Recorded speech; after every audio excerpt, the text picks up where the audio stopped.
Hi my YT family. இன்றைக்கி பார்த்திங்கன்னா ஒரு உண்மையான ஸ்டோரி தான்.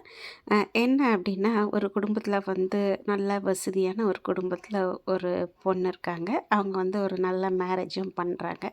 அதுக்கப்புறம் பார்த்திங்கன்னா கொஞ்சம் காலம் நல்லா போகுது. அவங்க ஒரு சில பிஸ்னஸில் ஹஸ்பண்ட் வந்து லாஸ் ஆயிடுறாங்க.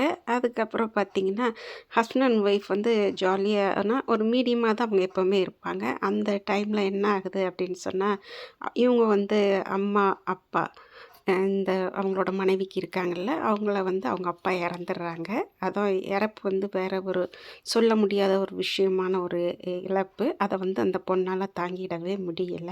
அதனால அம்மா தனியாக இருக்காங்கன்னு ஹெல்ப் பண்ண வர்றாங்க. இது அந்த ஹஸ்பண்டுக்கு பிடிக்காம ஆயிடுது. பிடிக்காம கண்டிஷன் போடுறாங்க. கண்டிஷன் போட்டாலும் தாய் உள்ளத்துக்காக அவங்க வந்து அப்பப்போ பார்த்துட்டு போகிறாங்க. அது வந்து கணவன் மனைவிக்குள்ளே ஒரு பிரிவையே உண்டு பண்ணிடுது. ஆனால் அவங்க வயசான அம்மா வந்து என்ன ஆயிடுறாங்க அப்படின்னா, அவங்க அப்பாவை நினச்சி ரொம்ப உடல்நிலை சரியில்லாமல் பாதிக்கப்பட்டுடுறாங்க. இந்த சிஸ்டருக்கும் சின்ன சின்ன ஹெல்த் இஷ்யூ இருக்குது.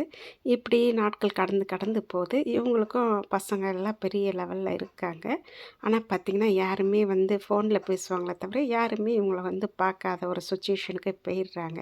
ஆனால் என்ன ஆகுது அப்படின்னு சொல்லிட்டா, கணவர் வீட்டில் பார்த்தா அவங்க அம்மாகிட்டலாம் ரொம்ப பாசமாக இருக்காங்க. ஆனால் இந்த சிஸ்டர் வந்து ரொம்ப முடியாத கொஞ்சம் படுத்த படுக்கையாக இருக்கிற அம்மாவை கவனிச்சுக்கிட்டு அவங்க வாழ்க்கையும் இழந்துக்கிட்டு அப்படி பயங்கர சோகத்துக்குள்ளே அவங்களுக்குள்ள கடவுளுக்குள்ளே ப்ரேயர் பண்ணிக்கிட்டு அப்படியே இருக்காங்க. அதுவும் இவங்க கோடீஸ்வரங்களாக ஒரு வாழ்ந்த மகளை அப்புறம் வந்து பணத்தெல்லாம் இல்லாமல் இந்த சிஸ்டர் வந்து ஒரு மிடில் கிளாஸ்க்குள்ளே வந்த உடனே பார்த்திங்கன்னா, எந்த ஒரு சொந்த பந்தமும் அவங்க அம்மாவுக்கு உடம்பு சரியில்லைன்னு கூப்பிட்டாலும் வரமாட்டாங்க.